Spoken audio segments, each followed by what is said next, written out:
ठीक है, तो we are starting with March 25। AS का पेपर है, पेपर 1 वेरिएंट 2। 1 घंटे का पेपर होता है। ये पहला पेपर मैं आपके साथ कर रहा हूँ जो मेरे इस सेशन के स्टूडेंट्स हैं, तो मैं थोड़ा स्लो जाऊंगा।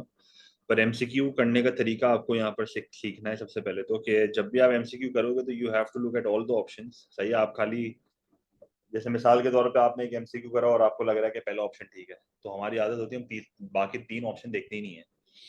तो आप इस चीज को बस ध्यान में रखना कि 30 एमसीक्यूज हैं और हर एमसीक्यू के 4 ऑप्शन हैं। So the examiner is testing around 120 concepts।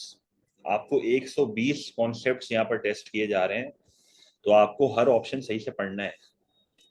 सही है, हर एमसीक्यू को इक्वल इक्वल इज्जत देनी है। वो विद टाइम आपको समझ आ जाएगा कि भाई कौन सा एमसीक्यू बिल्कुल आसान है, कौन सा नहीं है। पर शुरू शुरू में जब आप कर रहे हैं ना, तो आपको चारों ऑप्शन रीड करने हैं। तो जिस तरह मैं आपके साथ अभी एमसीक्यू करूंगा उसी तरीके से आपको करने हैं आगे भी। तो MCQ number 1, which statement about market economy is not correct. देखो बोल्ड करके दिया हुआ है इसने, नॉट करेक्ट। कह रहे हैं ऐसी कौन सी स्टेटमेंट है जो मार्केट इकोनॉमी के बारे में सच नहीं है। तो मार्केट इकोनॉमी अंडरलाइन करके देखो। क्वेश्चन पेपर को जितना गंदा करोगे ना, उतना आपके चांसेस ऑफ मार्क्स बढ़ेंगे। तो market economy is an economy जहां पर सिर्फ कौन सा सेक्टर होता है? Private sector. इसका मतलब all of the resources are owned by the private sector. यहाँ पर रिसोर्सेज की allocation on the basis of price mechanism होती है। तो जितनी थोड़ी बहुत मेन इंफॉर्मेशन आपको पता है वो बंदा क्वेश्चन पेपर पे लिख ले। तो ऐसी कौन सी स्टेटमेंट मार्केट इकोनॉमी के बारे में गलत है? कंपटीशन, बिल्कुल। Competition is promoted among firms which can increase the productive efficiency। तो प्रोडक्टिव एफिशिएंसी का मतलब है कंपटीशन की वजह से बिजनेसेस की कॉस्ट कम होती है, जो कि बिल्कुल सही स्टेटमेंट है। मुझे ऐसी स्टेटमेंट चाहिए जो करेक्ट नहीं है। immobility of the factors of production can lead to allocative inefficiency। बिल्कुल, यहाँ पर सोसाइटी के हिसाब से रिसोर्सेस एलोकेट नहीं होती हैं, तो ये स्टेटमेंट भी बिल्कुल ठीक है। ठीक है। The price always reflects all the cost and all the benefits associated with production। So this statement is not correct। ये incorrect statement है। ये क्यों इनकरेक्ट स्टेटमेंट है? क्योंकि मार्केट इकोनॉमी में बहुत ऐसी चीजें होती हैं जो अंडर चार्ज होती हैं। ऐसी कौन सी चीजें जो अंडर चार्ज होती हैं और ऐसी कौन सी चीजें जो ओवर चार्ज होती हैं, ये भी आपको पता होनी चाहिए। अंडर चार्ज कौन सी चीजें होती हैं? Under charge are demerit goods. And over charge कौन सी होती हैं? Merit goods. ठीक है। तो ये दो मसले यहाँ पर जो है वो बहुत कॉमन है। तो price does not reflect the true cost and benefits. This statement is wrong. फिर भी लास्ट स्टेटमेंट पढ़ो, आपको पता चल गया ना अब आंसर सी है, फिर भी लास्ट ऑप्शन पढ़ो, क्या पता बेहतर हो। The entrepreneur is encouraged to innovate and take risks motivated by profit। So again this is a correct statement। तो सिर्फ एक इनकरेक्ट स्टेटमेंट है which is C। तो C आपका आंसर होगा। ठीक है। इस तरीके से आपको चारों ऑप्शंस रीड करने हर क्वेश्चन में। तो एमसीक्यू नंबर 1 का answer is C। Number 2, to increase the production, a firm in industry X needs to install capital equipment while a firm in industry Y needs to research and introduce a new technology। What time periods are illustrated by these cases। अब एक student को यहाँ पर time periods के बारे में पता होना चाहिए। तो there are 3 time periods in economics. पहला टाइम पीरियड कौन सा होता है? पहला टाइम पीरियड आपका होता है शॉर्ट रन। जब हम शॉर्ट रन की बात करते हैं तो शॉर्ट रन वो टाइम पीरियड होता है where at least one factor of production is fixed. ये स्मॉल इकोनॉमिक कॉन्सेप्ट्स मैंने आपको पढ़ाया था, नोट्स में भी लिखा हुआ है। Small economic concepts basic economics के टॉपिक में अगर आपको याद हो, तो कोई एक फैक्टर ऑफ प्रोडक्शन फिक्स होता है और वो नॉर्मली कौन सा होता है? लेबर। फिर एक टाइम पीरियड आता है जिसको हम कहते हैं लॉन्ग रन। लॉन्ग रन कौन सा टाइम पीरियड है? लॉन्ग रन वो टाइम पीरियड होता है where all of your factors of production are variable.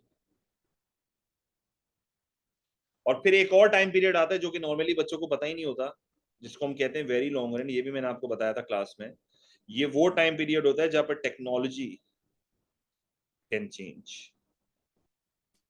There are 3 time periods.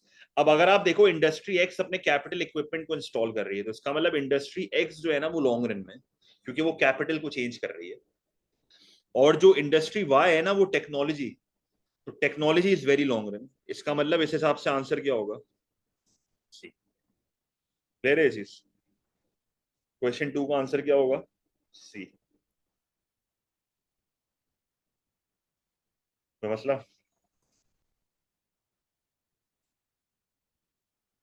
तो उसके बाद क्वेश्चन नंबर 3। 3 में कह रहा है the production possibility curve shows the maximum potential output of apples and pairs. for an economy using current resources, ठीक है, which pair of positions identifies an efficient and an inefficient outcome, सही है। तो सबसे पहले अगर आप इस डायग्राम को देखो तो ये एक स्ट्रेट लाइन पीपीसी है। स्ट्रेट लाइन पीपीसी का मतलब होता है कांस्टेंट अपॉर्चुनिटी कॉस्ट। एकदम से इकोनॉमिक कॉन्सेप्ट्स आपके दिमाग में क्लिक करने चाहिए। सो y is a point which is unattainable, क्योंकि ये आउटसाइड द पीपीसी है। इसका मतलब मेरे पास इतनी रिसोर्सेज ही नहीं है कि मैं y पे ऑपरेट कर सकूं, ठीक है। अच्छा, x और z, x और z कौन से कॉम्बिनेशन है? x वो कॉम्बिनेशन है जो अटेनेबल है और एफिशिएंट भी है, क्योंकि ऑन द पीपीसी हो ना आप। और z वो कॉम्बिनेशन है जो सेम एस x है।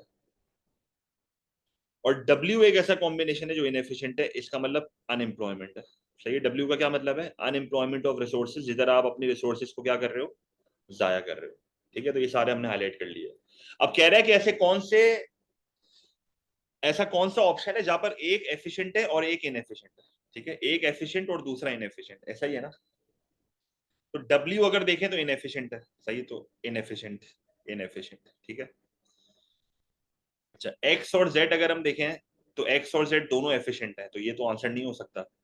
अच्छा, Y अनअटेनेबल है, तो ये भी आंसर नहीं हो सकता। अब आंसर या तो A है या तो B है। तो W आपका इनएफिशिएंट है। अब Y और X में से कौन सा एफिशिएंट है? X is efficient. इस हिसाब से आपका आंसर B है।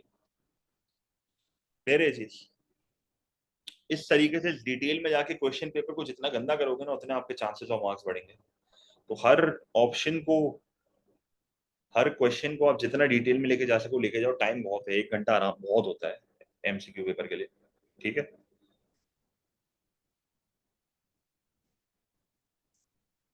3 का answer is B. Question number 4, the price of a good rises by 5%।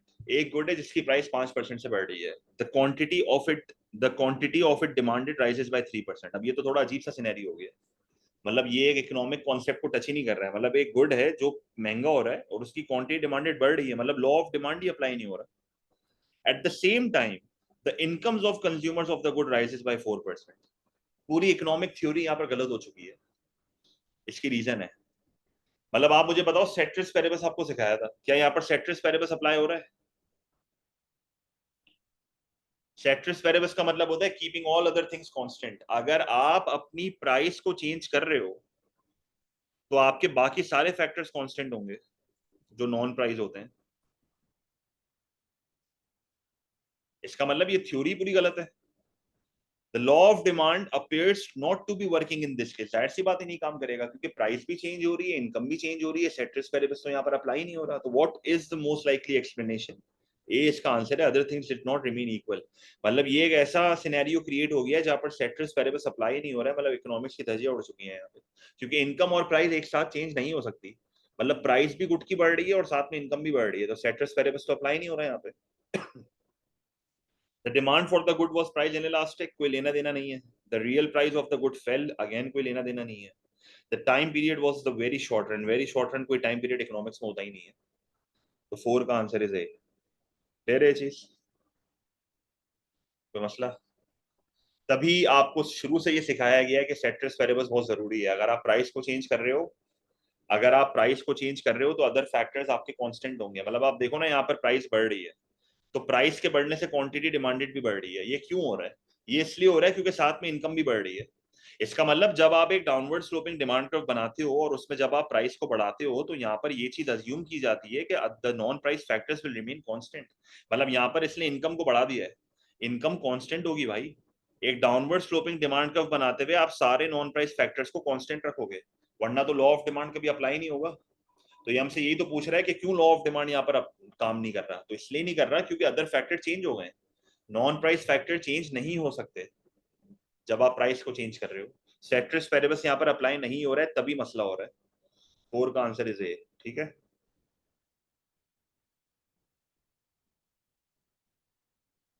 समझ आ गया?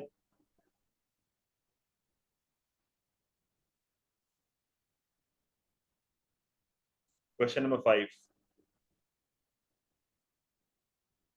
हाँ देखो, घनी ने एक बड़ी अच्छी और टेक्निकल बात करी। कि सर अगर पहले इनकम चेंज होती और फिर प्राइस में चेंज होती तो ये तो ठीक था ना, ये तो फिर मार्केट है ना, कि इनकम बढ़ी तो डिमांड का शिफ्ट हुआ तो प्राइस में चेंज आ गया, ये तो हो सकता है।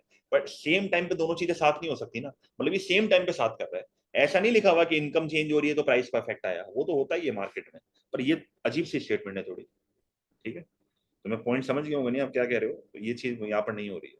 ठीक है, हाँ अगर इनकम पहले बढ़ती और फिर मार्केट में चेंज आता और मार्केट में शॉर्टेज सरप्लस होती और प्राइस चेंज होती तो फिर ऐसा सवाल बेटा बनता ही नहीं ना बनता ही नहीं सवाल। ठीक है, question number 5, when is the division of labor likely to be the most effective? देखो डिवीजन ऑफ लेबर क्या होता है, डिवीजन ऑफ लेबर का मतलब है जब एक टास्क आप लेबर्स के बीच में डिवाइड कर देते हो, जैसे मिसाल के तौर पर मैंने पढ़ाते हुए भी आपको एग्जांपल दी थी कि भाई एक इंडिविजुअल था जो जंगल में जाके लकड़ियां काटता है, सही है, फिर वो घर लाके उसकी टेबल बनाता है और फिर वो उस टेबल को पॉलिश करता है।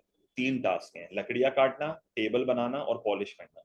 अब उसके 2 बेटे थे, तो बाप ने क्या करा, अपने सबसे छोटे बेटे को लकड़ियां काटने पे काम पे लगा दिया, फिर उससे जो बड़ा बेटा था वो टेबल बना रहा है और बाप जो है वो पॉलिश कर रहा है। एक ही टास्क को 3 हिस्सों में डिवाइड कर दिया, this is division of labour. सही है, फिर इसके अपने प्रोज एंड कॉन्स हैं, पर यहाँ पर पूछ रहा है कि डिवीजन ऑफ लेबर सबसे ज्यादा इफेक्टिव कब होता है। तो डिवीजन ऑफ लेबर इफेक्टिव होने की कुछ कंडीशंस हैं, अगर आपने नोट्स पढ़े हैं सही से तो आपको ये बात पता होगी। डिवीजन ऑफ लेबर की कुछ कंडीशंस होती हैं, अगर आपको डिवीजन ऑफ लेबर को सक्सेसफुल बनाना है तो there are some conditions which needs to be carried out. अब क्या कंडीशंस है, पहली कंडीशन मास प्रोडक्शन। अगर डिवीजन ऑफ लेबर को सबसे ज्यादा इफेक्टिव बनाना है तो मास प्रोडक्शन होनी चाहिए, क्योंकि स्टैंडर्डाइज प्रोडक्ट बन रहा है, यहाँ पे पर्सनलाइज प्रोडक्ट थोड़ी बन रहा है। ठीक है, डिमांड स्टेबल होनी चाहिए और हाई होनी चाहिए, डिमांड स्टेबल होनी चाहिए और हाई होनी चाहिए, स्टैंडर्डाइज प्रोडक्ट्स होने चाहिए क्योंकि जाहिर है एक ही प्रोडक्ट बन रहा है अगर आप देखो यहाँ पे, और लार्ज स्केल प्रोडक्शन हो तो बेहतर है, क्योंकि यहाँ पर आप पर्सनलाइज प्रोडक्ट्स नहीं बना रहे हो, यहाँ पर आप हर बंदे की डिमांड के हिसाब से प्रोडक्ट नहीं बना रहे हो, एक ही प्रोडक्ट बन रहा है सबके लिए, जिस तरह मशीन काम करती है ना उस तरीके से काम हो रहा है यहाँ पे। ठीक है, तो when is the division of labour likely to be the most effective, in a large market with stable demand. तो 5 का आंसर ये होगा। अच्छा बाकी ऑप्शन क्यों नहीं है वो भी देख लेते हैं। Option B, in a market where consumers prefer a handmade product over a product made using machines. अब आप इस चीज को समझो, ऐसे सिनेरियोज में डिवीजन ऑफ लेबर बेकार है, जब लोगों को अपने पर्सनलाइज प्रोडक्ट्स चाहिए ना तो उस केस में नहीं हो सकता, तो देर इज लेस स्कोप, मैं यहाँ पर लिख भी देता हूँ, there is less scope for task division here. ठीक है,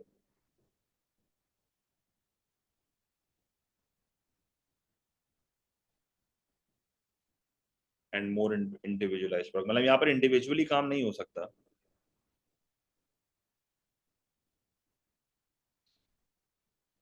यहाँ पर एक बंदा फिर एक ही पूरा काम करेगा। ठीक है, बेसिक इकोनॉमिक्स में आयशा वो। अच्छा पार्ट सी क्या कह रहा है, in a market where consumers require a variety of goods. वही बात है, जब आपको एक वैरायटी ऑफ गुड्स बनानी पड़ती है तो it is very hard to specialise. Specialise का मतलब ये है कि आप सिर्फ एक ही प्रोडक्ट बना रहे हो, तो यहाँ पर तो ऐसा नहीं होगा। In a small market where consumers require a custom made product, this is against the concept of mass production. ठीक है,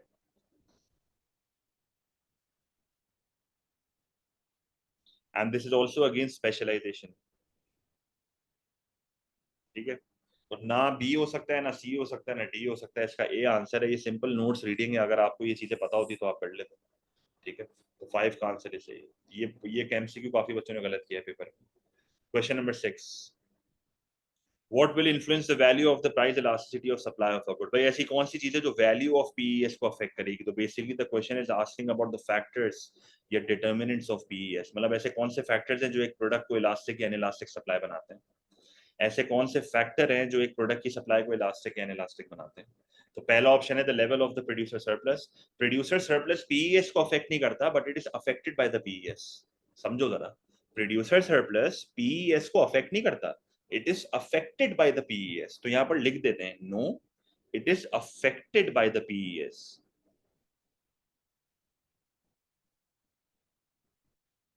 it does not influence PES.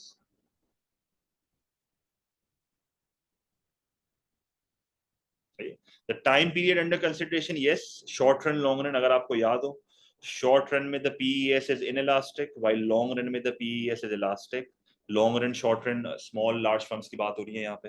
The total income spent on the good, no this is linked with the price elasticity of demand, तो proportion of income spent वाला point था, अगर आपको याद हो। Whether the good is a necessity, no, again this links to price elasticity of demand, necessity और luxury। तो यहाँ पर आपको खाली बस PES का फैक्टर आइडेंटिफाई करना था, तो 6 का आंसर बी होगा। तो कोई भी लंबी नहीं है, कोई भी पंचायत नहीं है यहाँ पे, ठीक है। तो 6 का answer is B. Question number 7, the diagram represents the market for a good, तो इसने एक सिंपल डिमांड एंड सप्लाई का ग्राफ बना के दिया हुआ है, विच स्टेटमेंट इज करेक्ट। अब ये प्रोड्यूसर सरप्लस कंज्यूमर सरप्लस की यहाँ पर बातें कर रहा है, तो हम पहले से हाईलाइट कर लेते हैं। ग्राफिकली आपको मैंने कंज्यूमर सरप्लस की डेफिनेशन सिखाई थी, it is the area below the demand curve. मैं सब आपके लिए देखो इससे लिख रहा हूँ क्योंकि आप भी ऐसे ही करोगे, तरीका सिखा रहा हूँ। Area below the demand curve and above the price.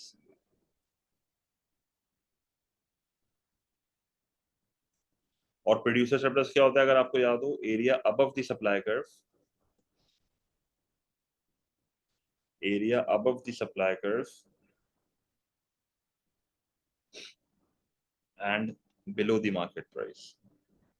ये ग्राफिकल डेफिनेशंस हैं of consumer surplus and producer surplus, right. So this is the consumer surplus and this is the producer surplus, ठीक है। सब टाइम मैनेज हो जाता है, 1 घंटे में आराम से पेपर होगा, इसकी टेंशन नहीं लो। मैं तो आपको साथ साथ समझा रहा हूँ, फिर भी हम 1 घंटे में या 1 घंटा 10 मिनट में कर लेंगे, ठीक है। ये सब लिखोगे तो आपकी गलतियां नहीं होंगी। देखो कुछ एमसीक्यू जल्दी हो जाते हैं और कुछ में टाइम लगता है। तो मैंने कंज्यूमर सरप्लस भी पूरा हाईलाइट कर लिया, मैंने प्रोड्यूसर सरप्लस भी पूरा हाईलाइट कर लिया। विच स्टेटमेंट इज करेक्ट, अब मैच कर लो। ओ x represents the price above which no producer wishes to stay in the market। कह रहा है x एक ऐसी प्राइस है जिसके ऊपर कोई भी प्रोड्यूसर मार्केट में नहीं होगा, तो बिल्कुल गलत स्टेटमेंट है। एक प्रोड्यूसर तो हमेशा ज्यादा प्राइस ही चाहता है, ठीक है।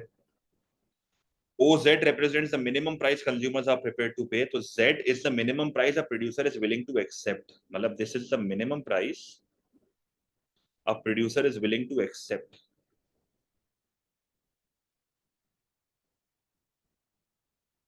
ठीक है। तो ये नहीं हो सकता। एंड P अगर आपको याद हो, this is the maximum price a consumer is willing to पे,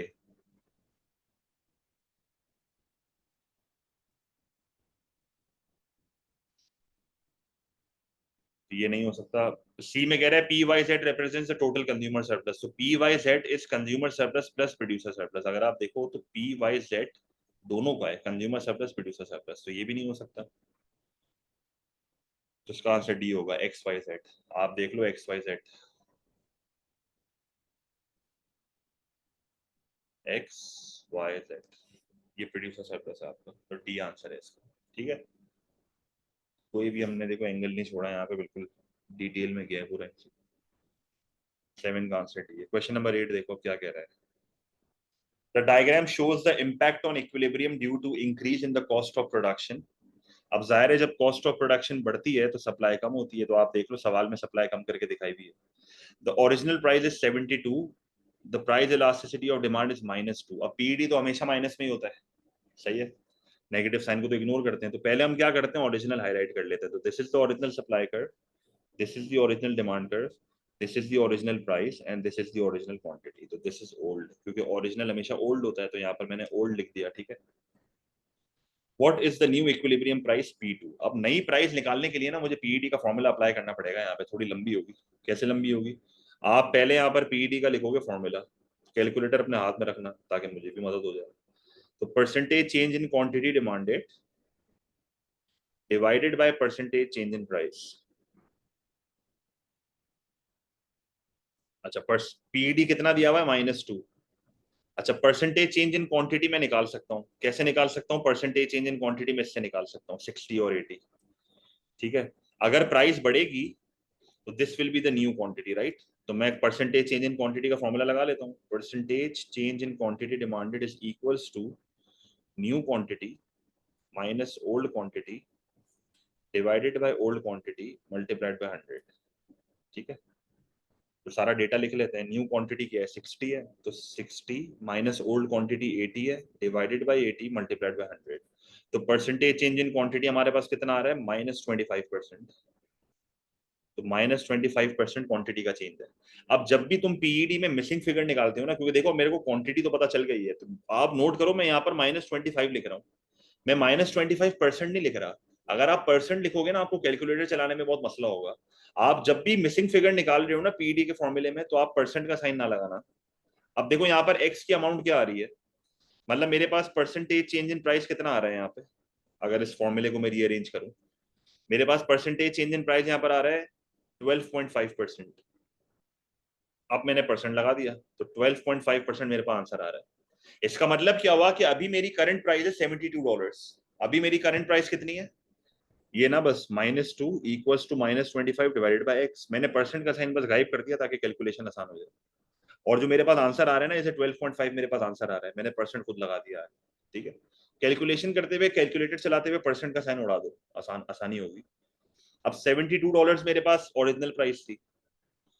अब जाहिर है प्राइस बढ़ेगी ना, अगर क्वांटिटी गिर रही है तो प्राइस तो बढ़ेगी, ऑब्वियस सी बात है, ग्राफ में भी दिख रहा है। तो क्या करोगे, $72 मल्टीप्लाइड बाय 112.5%, 12.5% से प्राइस को बढ़ा दो, तो यहाँ पर मेरे पास आंसर आ जाएगा $81। A is the right answer. So this P2 will be 81. सही है, क्लियर है।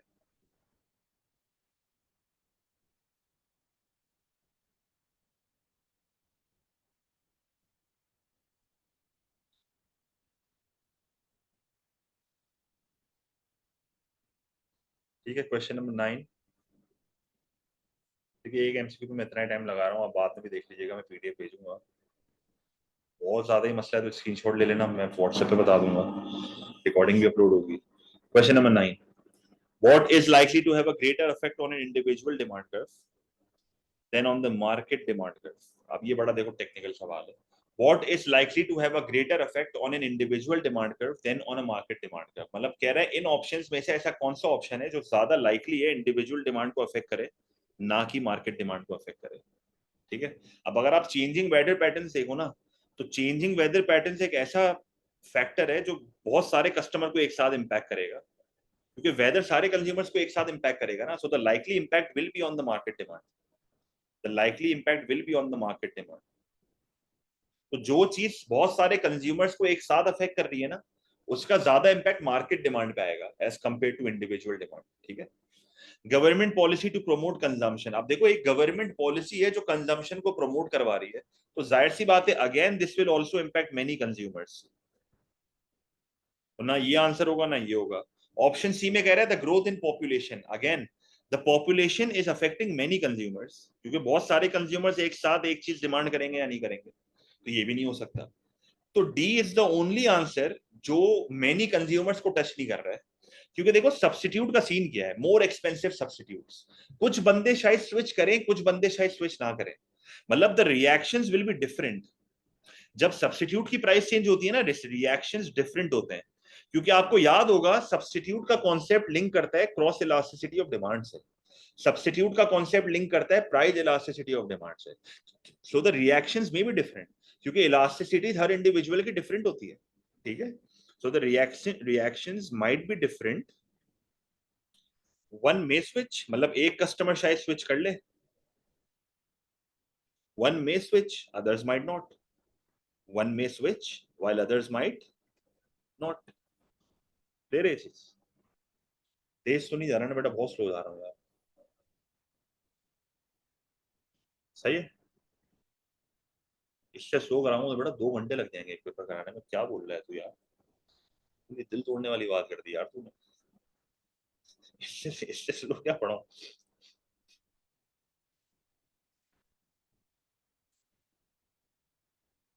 अच्छा क्वेश्चन नंबर 10, 10 में क्या कह रहा है, the quantity demanded of a product is given by QD is equals to 400 minus 10P। तो ये इसने बस एक इक्वेशन बना के दे दी है। When P is the price in dollars, supply of the product is fixed at 100 units, मतलब supply of the product is fixed at 100 units। If the price is $20, what will be the position in the market? If the price is $20, what will be the position in the market? अब आप अगर options देखो ना, तो options में disequilibrium और equilibrium की बातें कर रहे हैं, तो एकदम से बच्चे को क्लिक करना चाहिए कि इक्विलिब्रियम होता किधर है। आप इक्वेशन खुद बना लोगे, मतलब quantity demanded is equals to quantity supplied, ऐसा ही है। Quantity demanded is equals to quantity supplied. अब क्यूडी की इक्वेशन इसने मुझे दी हुई है, क्यूडी की क्या इक्वेशन है, 400 -10p। अब मैं p नहीं लिख रहा, p क्या है, $20, तो p की जगह पे $20 लिख दो। Is equals to quantity supplied, quantity supplied कितनी है 100, तो क्वांटिटी सप्लाइड की जगह पे 100 लिख दो। इस इक्वेशन को सॉल्व कर लो। अब जब इस इक्वेशन को आप सॉल्व करोगे तो 400 माइनस 200, क्योंकि जब 10 और 20 मल्टीप्लाई होंगे तो 200 आएगा, तो यहां पर मेरे पास आ जाएगा 200 और ये हो जाएगा 100। क्लियरली समझ आ रहा है कि क्यूडी क्यूएस से ज्यादा है, क्योंकि क्यूडी 200 है और क्यूएस 100 है। तो क्लियरली समझ आ रहा है एक्सेस डिमांड है। क्या है, एक्सेस डिमांड है, या दूसरे लफ्जों में क्या बोलोगे, शॉर्टेज। और सबसे बेहतरीन वर्ड यहां पर कौन सा होगा, डिसइक्विलिब्रियम। तो एक बात तो क्लियर है कि इक्विलिब्रियम तो नहीं है, तो ना सी होगा ना डी होगा। डिसइक्विलिब्रियम तो है, कौन सा डिसइक्विलिब्रियम है, एक्सेस डिमांड बाय 100 यूनिट्स, तो ए आंसर होगा, बी भी नहीं हो सकता। क्लियर है, इक्वेशन बनाइए बस, क्यूडी और क्यूएस को इक्वल किया है, बाकी सारी चीजें खुद उसने मुझे दी हुई है। अगर एक बच्चा यहां तक पहुंच गया तो फिर आगे एमसीक्यू करना बहुत आसान है। क्लियर है,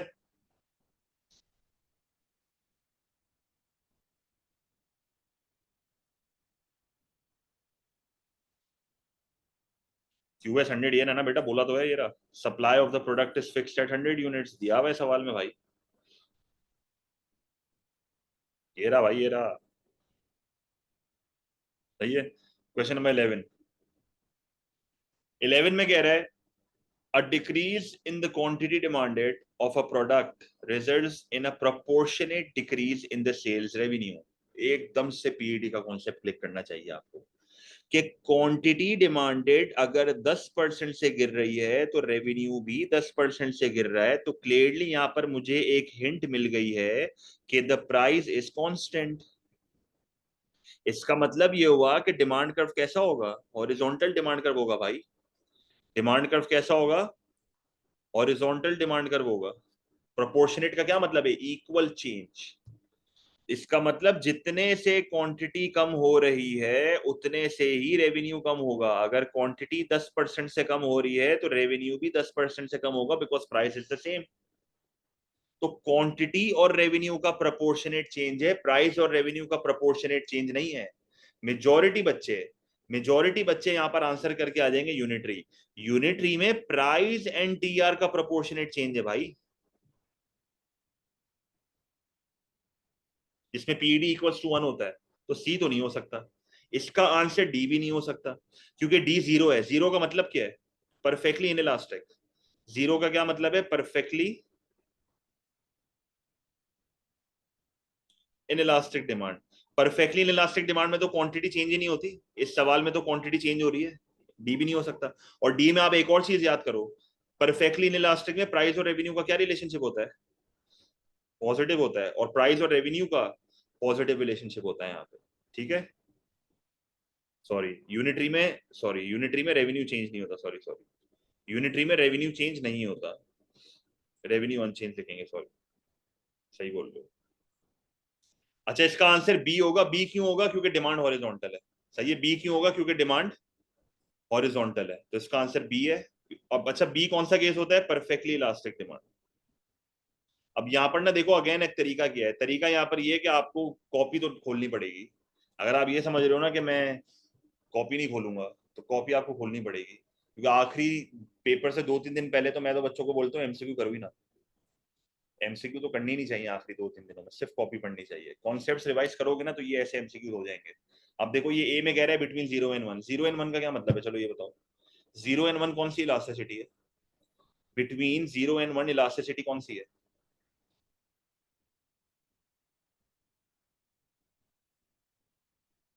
इनइलास्टिक, बिल्कुल। इनइलास्टिक में भी ऐसा नहीं होता। तो यहाँ पर बस आपको एक हिंट पकड़नी थी कि क्वांटिटी और रेवेन्यू में प्रोपोर्शनेट चेंजेस है तो प्राइस विल बी कांस्टेंट, और यूनिटरी में रेवेन्यू अनचेंज रहता है। वो थोड़ा मैंने आउट कर दिया था इसको। क्लियर है, तो मसला यहाँ तक। एमसीक्यू वैसे ही आसान है, गलत होना नहीं चाहिए। ठीक है, नहीं नहीं, 0 and 1 बेटा इनइलास्टिक होता है ना, 1 से ज्यादा इलास्टिक होता है। देखो तुम लोग को रिवाइज नहीं है चीजें, भूल गए हो, थोड़ा कॉपी खोल लेना एक बार जरा, नॉर्मल है ये, रिवाइज कर लेना। 12th में क्या कह रहा है, A government may use a range of methods to intervene in a market to affect both demand and supply. What is a method which will shift the demand curve for a good? ऐसा कौन सा method है जो demand curve को shift करेगा? Again देखो कितना simple सवाल है ये, सही है। इनडायरेक्ट टैक्स सप्लाई को शिफ्ट करता है, सब्सिडी सप्लाई को शिफ्ट करता है, डायरेक्ट प्रोविजन भी सप्लाई को मतलब डायरेक्ट प्रोविजन अगेन किसी को शिफ्ट नहीं करेगा, बस गवर्नमेंट डायरेक्टली प्रोवाइड कर रही है। सप्लाई बढ़ेगी पर गवर्नमेंट बस डायरेक्टली प्रोवाइड कर रही है। ये एक वाहिद ऐसा फैक्टर है जो डिमांड कर्व को शिफ्ट करेगा, क्योंकि ये फैक्टर ही डिमांड का है, द प्रोविजन ऑफ इंफॉर्मेशन। ये कौन सी पॉलिसी है? ये एडवर्टाइजिंग है, ठीक है, ये एडवर्टाइजिंग है। सरगम नॉर्मली इक्वली होता है नॉर्मली, ठीक है। तो 12 का answer is D. Question number 13, to help achieve price stability the government in a country have operates a buffer stock scheme. Buffer stock scheme क्या होती है? जो एग्रीकल्चर में होती है, जहां पर आप प्राइसेस को स्टेबल रखते हो with a minimum price of P1 and a maximum price of P2। मतलब you need to be between these two prices। आपकी कोशिश है आप इन दो प्राइसेस के बीच में रहो। This is the minimum price and this is the maximum price. Price अगर फ्लक्चुएट भी हो तो इसके बीच में स्टेबल रहे, ठीक है। The current demand and supply in the market is shown. अब करंट डिमांड एंड सप्लाई का अगर आप सिनेरियो देखो ना, तो यहाँ पर थोड़ा आपको पता चलेगा मसला क्या है। आप देखो, this is supply and this is demand. अब क्लियरली ना यहाँ पर एक मसला नजर आ रहा है। क्या मसला नजर आ रहा है? कि मार्केट अभी करंटली यहाँ पर है, अभी करंटली मार्केट की प्राइस यहाँ पर है। इसका मतलब मुझे प्राइस को बढ़ाना है, मुझे प्राइस को बढ़ाना है, because I need to be at least at P1। The price should be at least P1। अब मुझे P1 पे आने के लिए क्या करना पड़ेगा? डिमांड बढ़ानी पड़ेगी या सप्लाई कम करनी पड़ेगी? लॉजिकल एक्सप्लेनेशन क्या है? डिमांड बढ़ाओगे कि सप्लाई कम करोगे?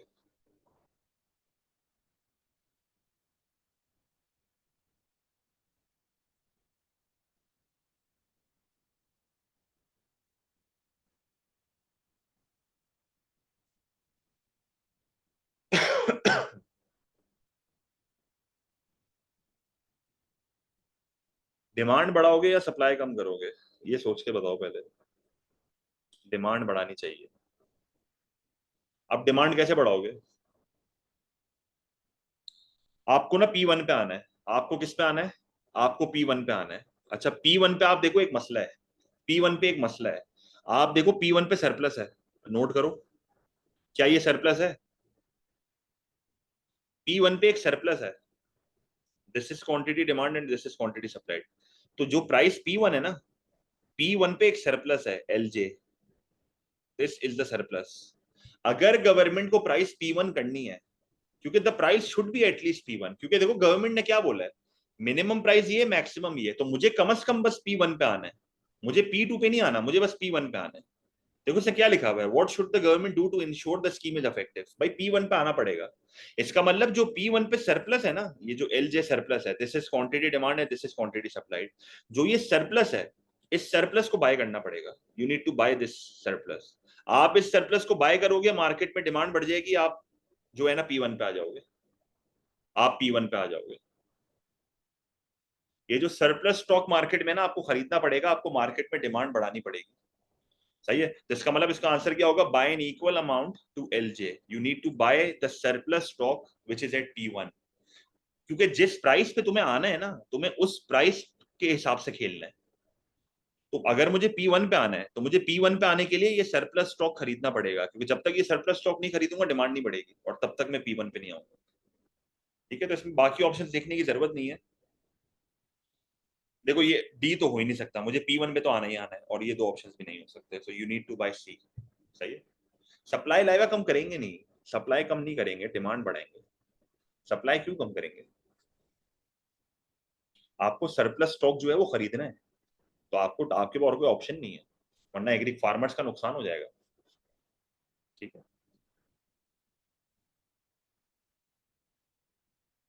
Question number 14, why is it more difficult to quantify the wealth of an individual rather than their income? क्योंकि बहुत सिंपल है, मतलब वेल्थ को क्वांटिफाई करना मुश्किल क्यों है? क्योंकि wealth is a stock concept. Wealth क्या है? एक स्टॉक कॉन्सेप्ट है, while income is a flow concept. Income हर महीने आती है, वेल्थ हर महीने नहीं आती, वेल्थ बस जमा हो रही है आपके लाइफ टाइम में, सही है। A skilled artist may keep a painting in stock whose value increases after their death। मतलब इसका कोई लिंक नहीं हो रहा, मतलब ये ऑप्शन कोई इस चीज को नहीं बता रहा कि वेल्थ को क्यों क्वांटिफाई करना मुश्किल होता है, सही है। मतलब this option A shows nothing about the wealth measurement. मतलब ये एक जनरल स्टेटमेंट है जो कि ठीक है, पर ये आंसर नहीं हो सकता, ठीक है। ऑप्शन बी में क्या कह रहा है, individuals can choose to spend all available income leaving wealth unchanged. Again, this does not link with anything with quantifying wealth.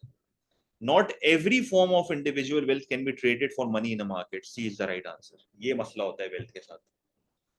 Wealth के साथ मसला ये होता है, हर फॉर्म ऑफ वेल्थ मार्केट में ट्रेड नहीं होती। जैसे मिसाल के तौर पे भाई सेंटिमेंटल आइटम्स होते हैं। सेंटिमेंटल आइटम्स आपको पता है क्या होते हैं? भाई सेंटिमेंटल आइटम्स में आपका एक घर पे फोटो एल्बम पड़ा हुआ है, ये भी आपकी वेल्थ का ही पार्ट है ना, आपका एसेट है। पर क्या इसकी कोई वैल्यू है? आपकी नजर में तो इसकी बहुत वैल्यू है, करोड़ों की वैल्यू है। मतलब आप ये फोटो एल्बम को 1 करोड़ में भी नहीं बेचोगे, पर इसकी कोई मार्केट वैल्यू थोड़ी है, आपसे कौन खरीदेगा ये?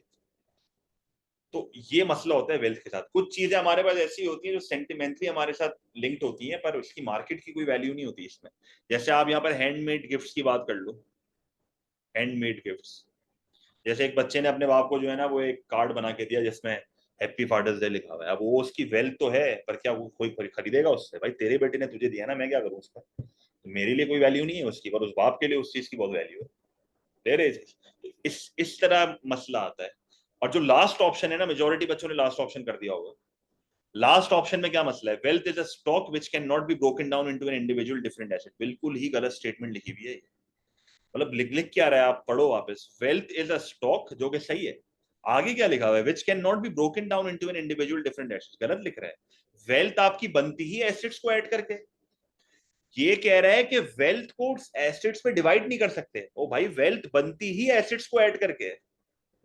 मतलब यहां पर आप बेसिकली क्या लिखोगे, मतलब sum of an individual, the sum of an individuals different assets is wealth. तो ये स्टेटमेंट गलत है, सही है।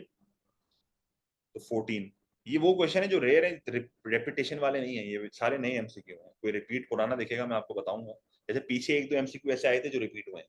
हर साल कम से कम 7-8 एमसीक्यू रिपीट होते हैं, अगर आप बहुत सारे ईयर्स कर लो तो 8-9 मार्क्स तो आपके फ्री में बन जाएंगे, क्योंकि 8-9 पिछले साल 8-9 एमसीक्यू रिपीट हुए थे, सही है। ये इनकम इनइक्वालिटी का एमसीक्यू था हमजा बेटा। P2 तूने दे दिया और तुम मुझसे पूछ रहा है सर ये किस टॉपिक का एमसीक्यू है। The table shows the Gini coefficient for income in 3 countries. अब जीनी कोएफिशिएंट क्या होता है? Gini coefficient is the measure of income inequality. Gini coefficient is the measure of income inequality. सही है। Gini coefficient अगर 0 है तो इसका मतलब परफेक्ट इक्वालिटी है।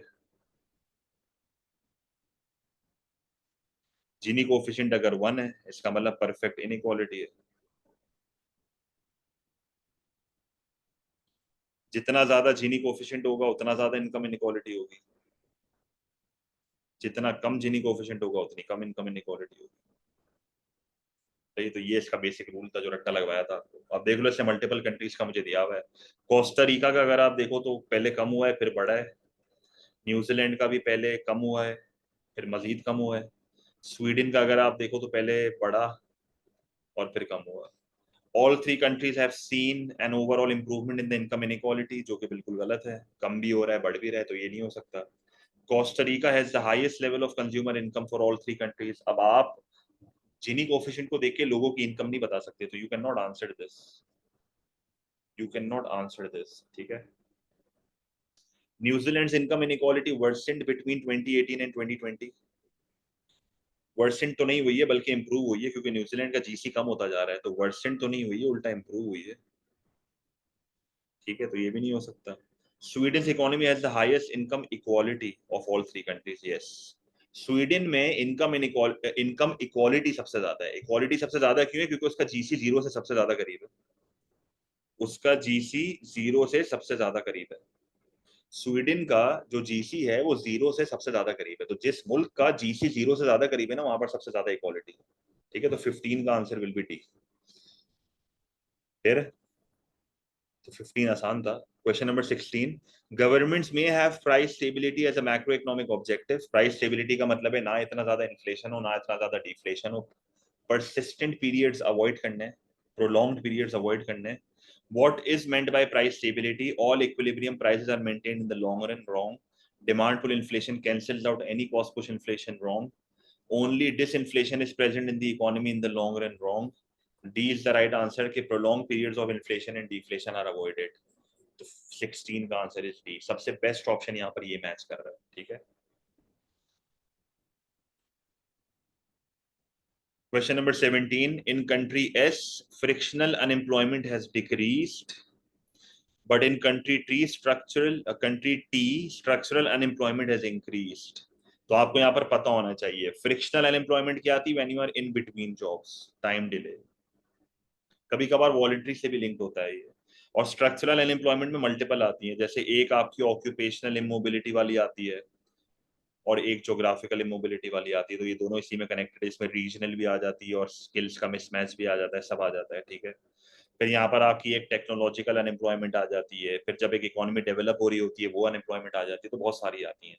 तो कंट्री एस में फ्रिक्शनल अनएम्प्लॉयमेंट कम हो रही है, a reduction in the job search times, yes. ठीक है, पॉसिबल एक्सप्लेनेशन ना, तो यस एस का सही है पहला option. More job vacancy websites, yes, इससे आपकी फ्रिक्शनल अनएम्प्लॉयमेंट कम होगी क्योंकि जॉब जल्दी मिल जाएगी।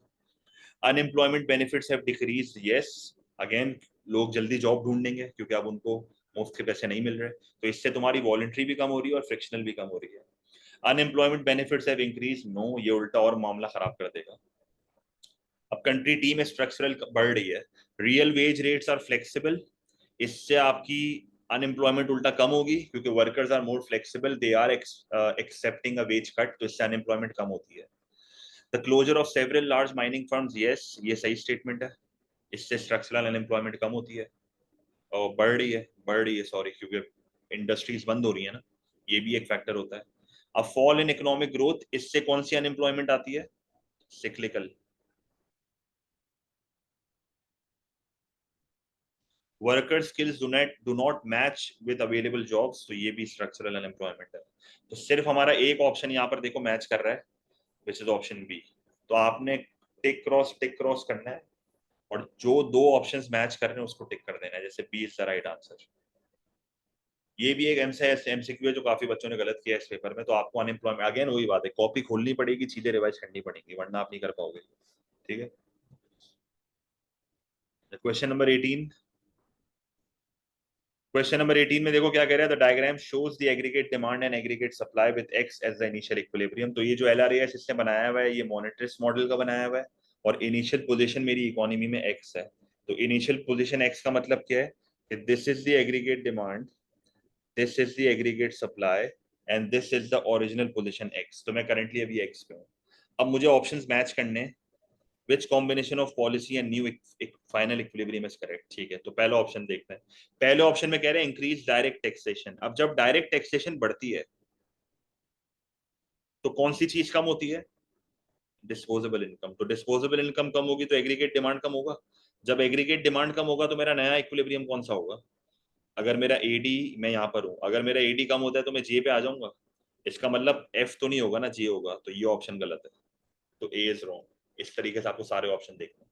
अच्छा, ऑप्शन बी देखो, increase government spending on infrastructure. अब इंफ्रास्ट्रक्चर पे गवर्नमेंट स्पेंडिंग बढ़ रही है तो एडीबी बढ़ेगा, और क्योंकि इंफ्रास्ट्रक्चर पे स्पेंडिंग बढ़ रही है तो एलआरएएस भी राइटवर्ड शिफ्ट होगा क्योंकि सप्लाई साइड पॉलिसी भी है। इसका मतलब आपका ऑप्शन बी में एलआरएएस भी राइटवर्ड शिफ्ट हो रहा है और एडी भी राइटवर्ड शिफ्ट हो रहा है। तो अगर मैं पॉइंट एक्स पे हूं और मेरा एडी राइटवर्ड शिफ्ट होता है तो मैं पॉइंट एफ पे आ जाऊंगा, और जब एलआरएएस राइटवर्ड शिफ्ट होगा तो पॉइंट जी पे आ जाऊंगा। तो B is the right answer, क्योंकि आप देखो एडी राइटवर्ड शिफ्ट होगा तो मैं पहले एफ पे आऊंगा और फिर जब एलआरएएस राइटवर्ड शिफ्ट होगा तो मैं जी पे आऊंगा, तो जी इज द राइट ऑप्शन है। देखो सही है, तो बी इज द आंसर। ठीक है, बी आंसर होगा। फिर भी बाकी ऑप्शन देखते हैं। Appreciation of the exchange rate, भाई करेंसी एप्रिशिएट हो रही है। एप्रिशिएट होने का क्या मतलब है कि एक्सपोर्ट की प्राइस आपकी बढ़ रही है, इंपोर्ट की प्राइस आपकी कम हो रही है, तो इससे तो आपका एक्सपोर्ट का रेवेन्यू कम हो जाएगा और इंपोर्ट का एक्सपेंडिचर बढ़ जाएगा, तो इससे आपका बैलेंस ऑफ ट्रेड क्या हो रहा है, नेगेटिव हो रहा है, डेफिसिट हो रहा है। इससे आपका एडी फॉल हो जाएगा, और एडी फॉल होगा तो मैं जे पे आऊंगा, एच पे तो नहीं आऊंगा, जे पे आऊंगा, तो ये भी गलत हो गया। ठीक है, और लास्ट ऑप्शन डी है, डी में क्या कह रहा है, डिक्रीज इंटरेस्ट रेट। भाई इंटरेस्ट रेट के कम होने से एडी बढ़ता है, क्योंकि रिटर्न ऑन सेविंग कम हो रहा है, कॉस्ट ऑफ बोरोइंग कम हो रही है, तो people will consume more, people will invest more, this will increase the aggregate demand, so you will move to F. क्योंकि जब एडी बढ़ता है तो आप एफ पे आओगे। अब यहाँ पर इसने जे लिखा हुआ है, तो जे तो नहीं हो सकता, एफ होगा। तो सारे ऑप्शन देख लिए, option B is the right answer. इस लेवल की ख्वारी आप करोगे तब सही होंगे जाके। तभी कह रहा हूँ क्वेश्चन पेपर आपको गंदा करना पड़ेगा। कुछ एमसीक्यूज जल्दी हो जाएंगे, कुछ एमसीक्यूज में टाइम लगेगा, पर 1 घंटे में पेपर हो जाएगा। ठीक है, अभी तो मैं बहुत ज्यादा स्लो करा रहा हूँ, वरना तो मैं आधे घंटे में भी एक पेपर करा सकता हूँ। ठीक है, तो 18 is B. Question number 19, the money income of a country rises by 10%। Money income का मतलब है nominal income, national income, whereas its population falls by 10% during a year, what is likely to happen to the national income per head. अब ये बड़ा अजीब सा सवाल है।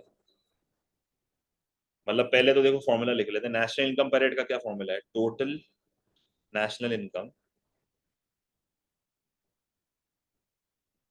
Divided by population. ठीक है, अब अज्यूम करनी पड़ेंगी चीजें, क्योंकि ये नेशनल इनकम पर हेड पे अफेक्ट पूछ रहा है, तो देखो अज्यूम करनी पड़ेंगी। जरा गौर से देखना क्या कर रहा हूँ। अज्यूम करते हैं, पहले पहले अज्यूम करते हैं कि नेशनल इनकम 100 है।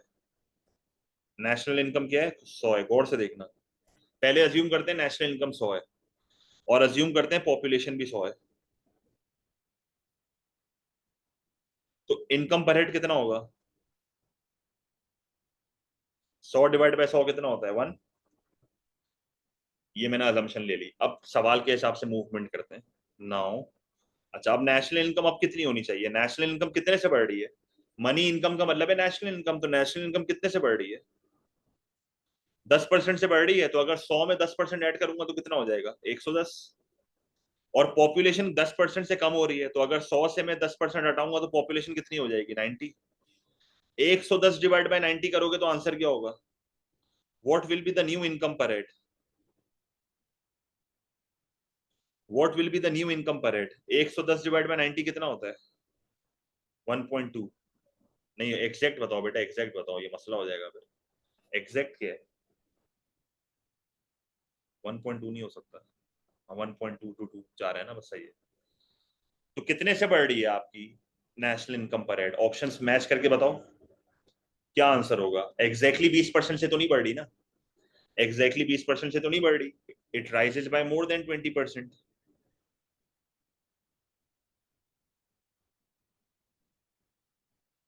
ये आंसर होगा। समझ आया।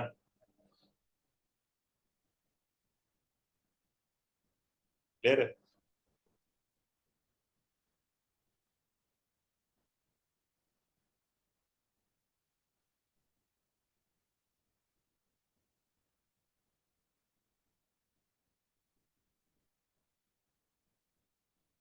ठीक है, question number 20, high economic growth is often accompanied by worsening of the current account of the balance of payment। तो current account बेटा वो तो परसेंटेज चेंज निकाला है ना बेटा, 1 से 1.22 का परसेंटेज चेंज निकाल दो, न्यू माइनस ओल्ड, तो 20, मतलब 20% से ऊपर ही आंसर आएगा ना। New minus old divided by old multiplied by 100। तो 1 और 1.2 का परसेंटेज चेंज निकालो, 1.22 का। Question number 20, high economic growth is often accompanied by a worsening of the current account of the balance of payment। तो current account worsening का क्या मतलब है, outflows are greater than inflows। इसका मतलब इंपोर्ट एक्सपेंडिचर एक्सपोर्ट रेवेन्यू से ज्यादा है। इसको इस तरह याद कराता ना मैं, वैसे तो प्राइमरी और सेकेंडरी इनकम भी आता है। और इकोनॉमिक ग्रोथ का मतलब है रियल जीडीपी बढ़ रहा है। तो ये स्टेटमेंट तो बिल्कुल सही है, क्योंकि जब लोगों की इनकम्स बढ़ती हैं तो वो इंपोर्ट ज्यादा करते हैं, तो करंट अकाउंट वर्सेंट तो होता है। Which region for this trend is not valid. अब ऐसा कौन सा ऑप्शन है जो मैच नहीं कर रहा है इससे। Economic growth raises domestic consumption, सही है, leaving very little to still to overseas consumers. तो ये ऑप्शन बेसिकली कह रहा है कि एक्सपोर्ट रेवेन्यू कम हो जाएगा, तो बिल्कुल इस ऑप्शन से मैच नहीं कर रहा है, क्योंकि इससे तो आपका नहीं, बल्कि ये ऑप्शन मैच कर रहा है, नॉट वैलिड। ये ऑप्शन बल्कि मैच कर रहा है। मुझे एक ऐसा ऑप्शन उठाना है जो मैच नहीं कर रहा है। तो यहाँ तो डेफिसिट हो रहा है, यहाँ तो उल्टा वर्सन हो रहा है, तो ये ऑप्शन मैच कर रहा है। और मुझे नॉट वैलिड चाहिए, नॉट वैलिड। इकोनॉमी, मुझे कोई ऐसा ऑप्शन ढूंढना है जहाँ पर करंट अकाउंट इंप्रूव हो रहा है। ठीक है, Economic growth raises domestic output, leading to lower prices and more price competitive goods, but both at home and abroad. तो ये ऑप्शन बेसिकली ये कह रहा है कि एक्सपोर्ट रेवेन्यू उल्टा बढ़ जाएगा, तो इससे हमारा करंट अकाउंट का पोजीशन इंप्रूव हो जाएगा, तो ये आंसर होगा इसका। ये ऐसा ऑप्शन है जो वैलिड नहीं है। Economic growth raises incomes and leads to rising demand for foreign goods, बिल्कुल इससे आपका इंपोर्ट एक्सपेंडिचर बढ़ जाएगा, तो इससे आपका करंट अकाउंट वर्सन हो जाएगा, तो ये भी मैच कर रहा है। Economic growth results in rising requirements of inputs from other countries, जाहिर है दूसरे मुल्कों से तुम रॉ मटेरियल मंगवाओगे तो इससे भी तुम्हारा इंपोर्ट एक्सपेंडिचर बढ़ जाएगा। तो B is the only option जहां पर तुम्हारा करंट अकाउंट उल्टा इंप्रूव हो रहा है, तो मुझे वही ऑप्शन ढूंढना था जहां पर करंट अकाउंट इंप्रूव हो रहा है, तो 20 का आंसर विल बी बी। ठीक है, अब मेजोरिटी सारे मैक्रो ही होंगे क्योंकि शुरू के 16 17 18 माइक्रो होते हैं और बाद के मैक्रो होते हैं। ठीक है, रेशियो फिक्स नहीं है, नॉर्मली आप इक्वल का माइंड रखो, आधे माइक्रो आधे मैक्रो, तो 20 का answer is B. 21, a government cuts income tax, why might this be seen as an example of a supply side policy? तो इनकम टैक्स को कट करने का मतलब है आप लोगों का इंसेंटिव टू वर्क बढ़ा रहे हो, क्योंकि अब आपकी डिस्पोजेबल इनकम ज्यादा होगी तो more people will be willing to work, इससे इकोनॉमी का आउटपुट बढ़ेगा, पोटेंशियल बढ़ेगा, लेबर फोर्स बढ़ेगी, जो लोग काम नहीं कर रहे वो भी काम करेंगे। Real incomes have increase, no, disposable incomes बढ़ी है, रियल इनकम नहीं बढ़ी। The cost of the business are reduced, income tax का बिजनेस के कॉस्ट से कोई लेना देना नहीं है, हमारी इनकम पे टैक्स लग रहा है, आपकी बिजनेस पे क्या इंपैक्ट आएगा।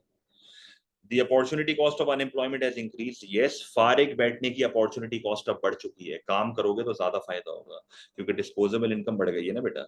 अगर आप फारिग बैठ रहे हो तो इसका मतलब आप अपना मजीद नुकसान कर रहे हो, तो गवर्नमेंट इनकम टैक्स कम ही इसलिए करे ताकि लोगों को इंसेंटिव टू वर्क मिले। देखो वैसे तो ये एक्सपेंशनरी फिस्कल पॉलिसी है, पर ये कह रहा है कि क्यों ये सप्लाई साइड भी हो सकती है, तो हम इसको सप्लाई साइड वाले एंगल से समझा रहे हैं, और मैंने आपको क्लास में ये फैक्टर समझाया भी था। The standard of living is improved, it is not necessary, और इसका सप्लाई साइड से कोई लिंक नहीं है।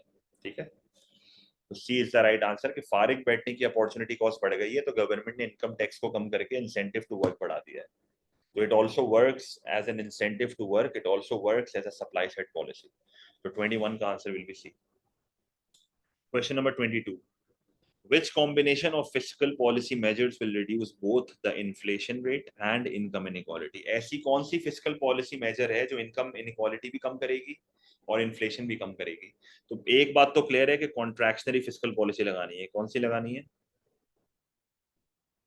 कॉन्ट्रैक्शनरी फिस्कल पॉलिसी लगानी है, तो डायरेक्ट टैक्सेस तो आपको इंक्रीज करने पड़ेंगे, क्योंकि पहली बात तो देखो डायरेक्ट टैक्स को जब आप बढ़ाओगे ना तो डिस्पोजेबल इनकम कम होगी, कंजम्पशन कम होगी, एटी कम होगी, तो महंगाई कंट्रोल हो गई। दूसरा, direct tax is a progressive tax, जब आप प्रोग्रेसिव टैक्स को बढ़ाते हो ना तो रिच पे और बर्डन आता है, रिच पे और बर्डन आता है, और वही पैसा फिर आप गरीबों को दोगे तो इनकम इनइक्वालिटी भी कम हो जाएगी। अच्छा, इनडायरेक्ट टैक्सेस को डिक्रीज करना पड़ेगा क्योंकि आपको महंगाई कम करनी है। दूसरा, रिग्रेसिव टैक्सेशन कम हो जाएगी क्योंकि इनडायरेक्ट टैक्स आर रिग्रेसिव, गरीबों पे ज्यादा बर्डन आता है ना, तो इनकम इनइक्वालिटी भी कम हो जाएगी और चीजें भी सस्ती हो जाएंगी। और subsidies on food and transport आपको बढ़ानी चाहिए, इससे और डिस्ट्रीब्यूशन ऑफ इनकम भी होगी और चीजें भी सस्ती होंगी, तो सी इज द राइट आंसर। ठीक है, तो 22 इज द राइट, 22 का आंसर सी होगा। Question number 23. A country's central bank decides to reduce the level of the regulation on credit. Credit regulation. Credit regulation का मतलब होता है the strictness on loans. सही, the strictness on loans, the strictness on lending. अगर एक government regulation कम कर रही है ना तो इसका मतलब ये एक एक्सपेंशनरी मॉनेटरी पॉलिसी, अगर आपको याद हो। This is an expansionary monetary policy, जो हम नॉर्मली आंसर में नहीं लिखते थे, याद है? ये एक्सपेंशनरी मॉनेटरी पॉलिसी है। D is the right answer because there is less strictness, मतलब बैंक जो है वो इजीली लोगों को लोन्स दे रही है, लेंडिंग इंप्रूव करती है ताकि स्पेंडिंग बढ़े। सही है, तो बढ़ जाएगा असला, पर इन दी एंड वही बात है, सब्सिडी, क्योंकि आपको इनइक्वालिटी को भी टारगेट करना है ना, इनइक्वालिटी को भी टारगेट करना है ना, तो इनइक्वालिटी कम करने के लिए आपको सब्सिडीज फूड और पब्लिक ट्रांसपोर्ट को देनी पड़ेगी। तो क्रेडिट रेगुलेशन रिड्यूस हो रही है, रेगुलेशन रिड्यूस होने का मतलब है रूल्स एंड लॉस कम हो रहे हैं, तो रूल्स एंड लॉस कम होने का मतलब है कि आप आसानियां पैदा कर रहे हो ना लोन्स में, तो this is an expansionary monetary policy, not contractionary. और फिस्कल का तो यहाँ पर सवाल ही पैदा नहीं होता, ये टूली मॉनेटरी पॉलिसी का, ठीक है, ये टूली मॉनेटरी पॉलिसी का। Question number 24, a government decides to use supply side policy to increase the long run aggregate supply, तो बेसिकली मुझे एक कंट्री के पोटेंशियल को बढ़ाना है, What is the most likely reason why this policy will not lead to a fall in the price level? LRAS के rightward shift होने से प्राइस कम क्यों नहीं हो रही? क्योंकि एग्रीगेट डिमांड बढ़ रहा है, क्योंकि एडी बढ़ेगा तो इससे प्राइस लेवल बढ़ जाएगी, खत्म। लेबर प्रोडक्टिविटी बढ़ रही है, इससे भी एग्रीगेट सप्लाई बढ़ रहा है। Worker will save any extra wages they earn, इससे एडी कम होगा। Workers will spend any extra wages on imports, इससे भी एडी कम होगा। सिर्फ ए एक ऐसा ऑप्शन है जहां पर प्राइस बढ़ रही है, सिर्फ ए एक ऐसा ऑप्शन है जहां पर प्राइस बढ़ रही है, ठीक है।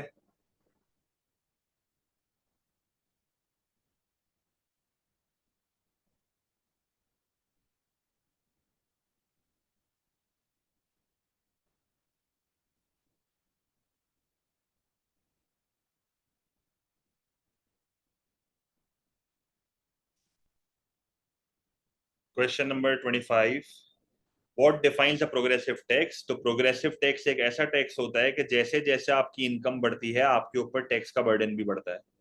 टैक्स का बर्डन बढ़ने का क्या मतलब है? Tax paid as a proportion of your income, tax paid as a proportion of your income, ठीक है। Tax paid as a proportion of your income,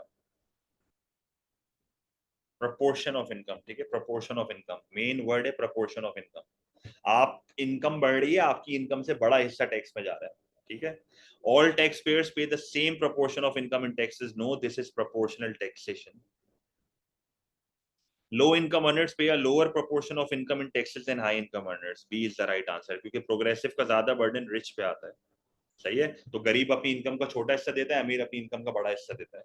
low income earners पे लेस इन टैक्सेस, देखो ये स्टेटमेंट गलत है, क्योंकि proportion की बात नहीं कर रहा है यहाँ पे। देखो ये सबसे बड़ा मसला है, एक गरीब बंदा कम टैक्स दे रहा है और एक गरीब बंदा अपनी इनकम का छोटा हिस्सा टैक्स दे रहा है, ये सही स्टेटमेंट है।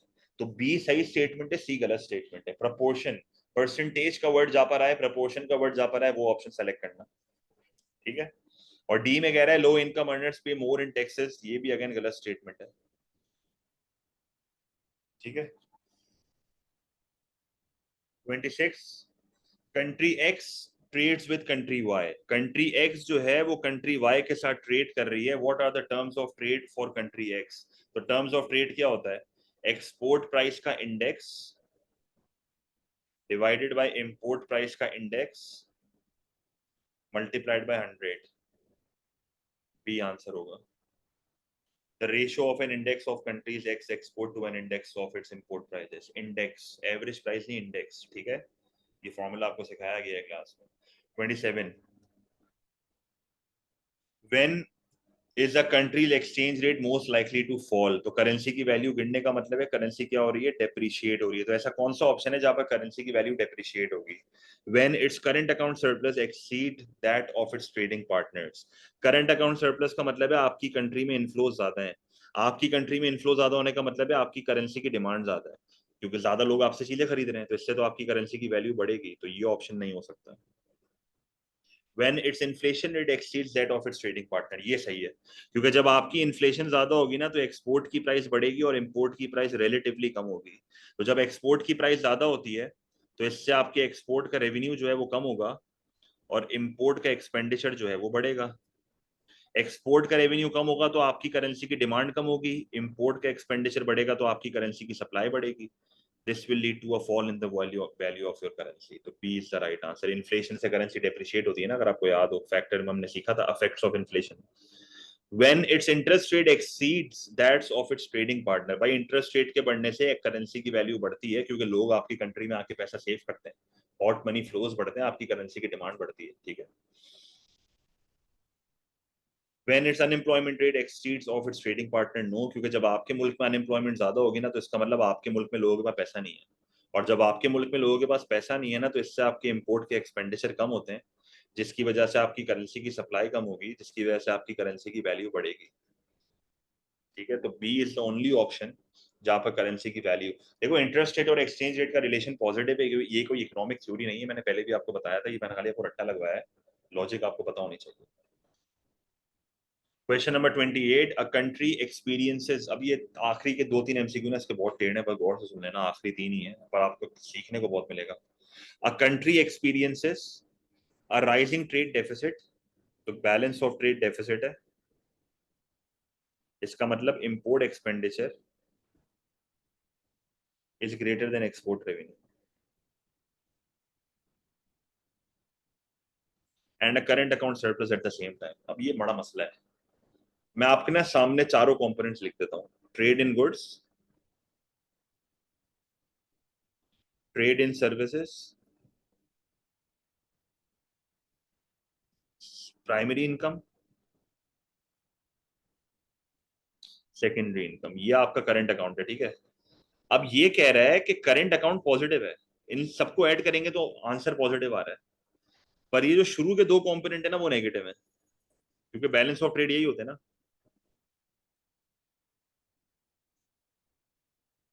शुरू के दो कंपोनेंट नेगेटिव है, चारों को ऐड कर रहे हैं तो पॉजिटिव है. तो क्यों है ऐसा, ये बताना है.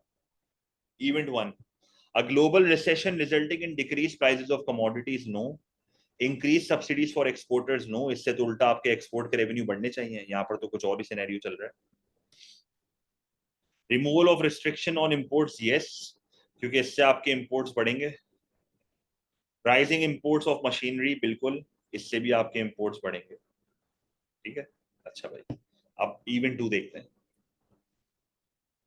Gross national income rises faster than the gross domestic product, yes, क्योंकि ग्रॉस नेशनल इनकम क्या होता है याद है?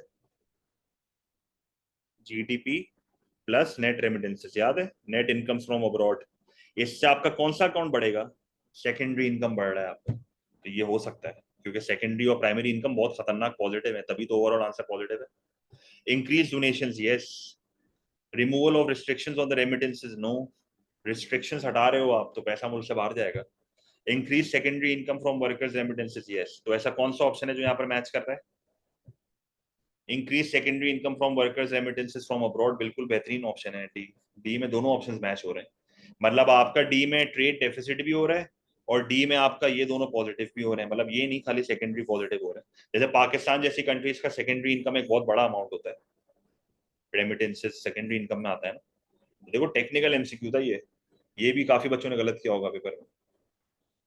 सही है. 29, इसको गौर से देखना बाद में वापस.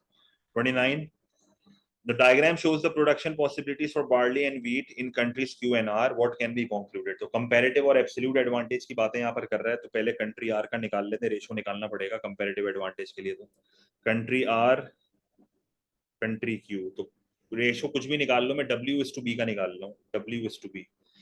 कंट्री आर व्हीट कितना बना रहा है? कंट्री आर व्हीट कितना बना रहा है? 20. तो 20W. बार्ले कितना बना रहा है? 60. रेशो क्या आ रहा है? 1W/3B. ऐसा ही है. और कंट्री क्यू का निकाल लो. W/B.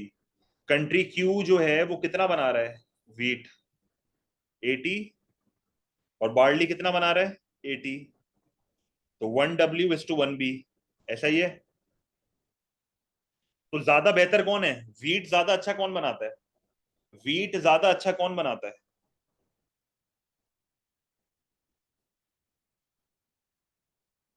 ये व्हीट में स्पेशलाइज करेगा.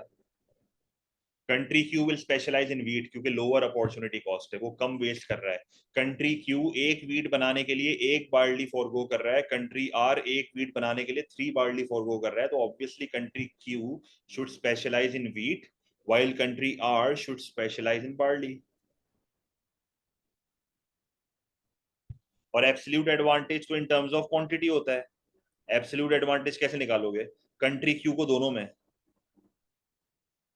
क्योंकि कंट्री क्यू जो है वो दोनों गुड्स ज्यादा बना रही है. तो absolute advantage is in terms of quantity, कि कौन ज्यादा बना रहा है. अब कंट्री क्यू दोनों गुड्स ज्यादा बना रही है, तो कंट्री क्यू को दोनों गुड्स में एब्सोल्यूट एडवांटेज है, which is the option B. तो आंसर तो इसका बी है, वो मसला नहीं है. पर ए पढ़ो क्या लिख रहा है. Country Q has a comparative advantage in the production of barley, no. Country Q has the comparative advantage in wheat. Country R has an absolute advantage in the production of barley, no, क्योंकि country Q को दोनों goods में absolute advantage है. There is no comparative advantage, गलत statement दे रहा है. Wheat में कंपैरेटिव एडवांटेज है, किसको है? क्यू को. तो फिर बार्ली को किस में होगा?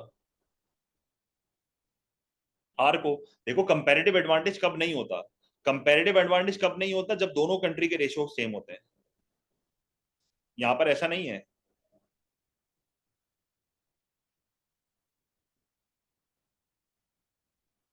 दैट्स नॉट द केस है, ठीक है।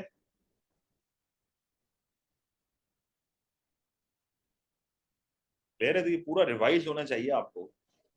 सारे ऑप्शंस मेरे लिए बड़ा आसान था, मैं आपको बी करके दिखा देता, पर मैंने आपको पूरी वर्किंग दिखा दी, पूरी रिवाइज करवा रहा हूँ मैं तो खाली, ठीक है। और लास्ट एमसीक्यू अगर हम देखें,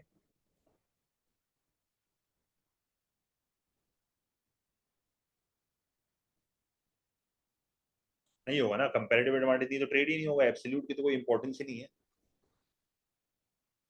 MCQ number 30. The diagram shows the impact of a government introducing an export subsidy for its domestic producers of oil. What will be the effect of this export subsidy on the operation of the domestic market? तो कर लेते हैं, ये diagram हमने class में सीखा है। पहले ओरिजिनल पोजीशन आपको हाईलाइट करके दिखा देता हूँ। This is the domestic supply, this is the domestic demand, ठीक है। तो करेंटली ये आपकी वर्ल्ड सप्लाई है, ठीक है। तो करेंटली ये आपकी क्वांटिटी सप्लाइड है और ये क्वांटिटी डिमांडेड है, मतलब this is the domestic supply and this is the domestic demand. Domestic supply 20 है, डोमेस्टिक डिमांड 60 है, इसका मतलब 40 की शॉर्टेज है। अब ये 40 की शॉर्टेज कहां से पूरी होगी? इंपोर्ट से। ये 40 की शॉर्टेज कहां से पूरी होगी? इंपोर्ट से। जैसे ही गवर्नमेंट ने सब्सिडी दी, जैसे ही गवर्नमेंट ने सब्सिडी दी तो ये लाइन अब आगे आ गई, और अब जो है वो डोमेस्टिक सप्लाई कितनी हो गई? अब डोमेस्टिक सप्लाई कितनी हो गई है? QS1। Now the new domestic supply QS1 अब कितना हो गया है? 45। अब शॉर्टेज कितनी है? अब शॉर्टेज कितनी है? 15।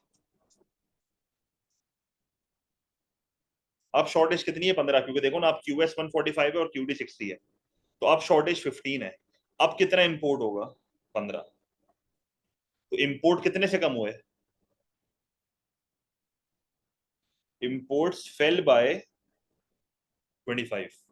सही है। तो ट्रेड प्रोटेक्शनिज्म की वीडियो में सब्सिडी का ग्राफ रिवाइज करना, लेक्चर्स में देखना सब्सिडी का ग्राफ, मैंने आपको क्या सिखाया था, ये वही चीज है। इंपोर्ट्स 25 से कम हो रहे हैं, B is the right answer. Imports of oil will decrease by 25 million units. Domestic output of oil will increase by 15 million, गलत लिख रहा है। डोमेस्टिक आउटपुट कितने से बढ़ रहा है? पहले 20 था, अब 45 है। 25 से बढ़ रहा है, 15 से थोड़ी बढ़ रहा है। 25 से बढ़ रहा है, 15 से नहीं बढ़ रहा। द डोमेस्टिक प्राइस पे कोई इफेक्ट ही नहीं आएगा, प्राइस हमेशा वर्ल्ड प्राइस ही रहेगी, टैरिफ थोड़ी है। टैरिफ से ये वर्ल्ड प्राइस ऊपर चली जाती है ना, यहाँ तो सब्सिडी है, सब्सिडी में प्राइस पे कोई इंपैक्ट नहीं आता, यहाँ पे ये वर्ल्ड प्राइस अपनी जगह पे ही रहेगी, ठीक है। तो इसका आंसर स्ट्रेट फॉरवर्ड भी है। थ्रेशोल्ड अगर हम इस पेपर का देखें ना, तो 23 आउट ऑफ 30 पे ए है इस पेपर में, 20 आउट ऑफ 30 पे बी है, 17 आउट ऑफ 30 पे सी है, 14 आउट ऑफ 30 पे डी है, एंड 12 आउट ऑफ 30 पे ई। एंड बिलो ई का मतलब है यू। इससे आपको दूर रहना है भाई।